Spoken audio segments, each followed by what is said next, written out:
نوجوانانو واورئ تاسو خو نن زموږ له منه پرېښوسته تاسو خو موږ سره دشمني شروع کړه تاسو خو موږ نه نفرت شروع کړو تاسو خو موږ سره کینه بغض شروع کړو موږ قسم د الله په ذات باندې پرون هم ستا خیر خواو نن هم ستا خیر خوایي ته موږ په مخ باندې وهه ته موږ د جومات او مدرسې نه وباسه ته زما سر کټ کوه او د یو ډمې سره یې لګوه په یو سپي باندې لګوه په یو خنزیر باندې لګوه زه به بیا هم ستا بچي ته د الله کلام ښیږم زه به بیا هم ستا بچي ته ستا مقام ښیم چې بچیا دا ستا پلار او پلار ته به اوف قدرې نه کړي نو هغه نوجوان ته ما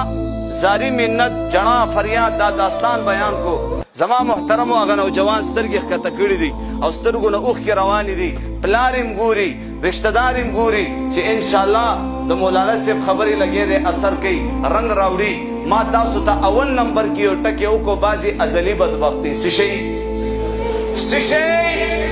ازلي بدبختۍ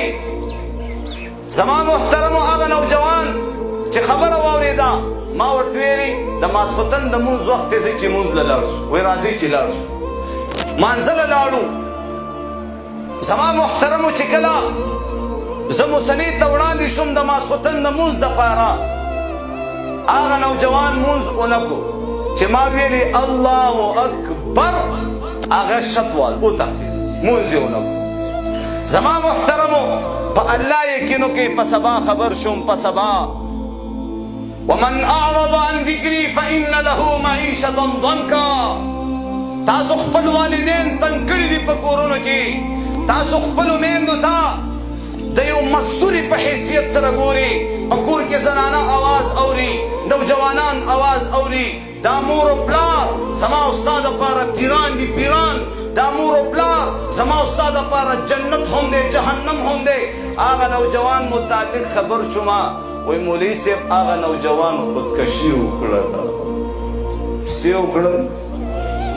علاقې چا هم جنازه نه کوله ټول علما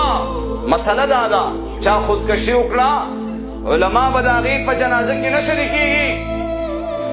خاص خلک به د هغې په جنازه کې نه شریکېږي خو زما محترمو بیا هم زما مقتدي وو مجبورن همدغه مولا بیا هم لاړې او زما عزتمندو پې جنازې وکړه او کفن دفن یې ورله بیا هم خیر غواړي انشاءالله العزیز زموږ لمنه به نه پرېږده انشاءالله نن تاریخه پورې دې څومره کینه کړې ده بغض دې کړی دی حسد دې کړی دی نفرت دې کړی دی کنځل دې کړی دي توبه به وباسو انشاءالله وباسو به انشاءالله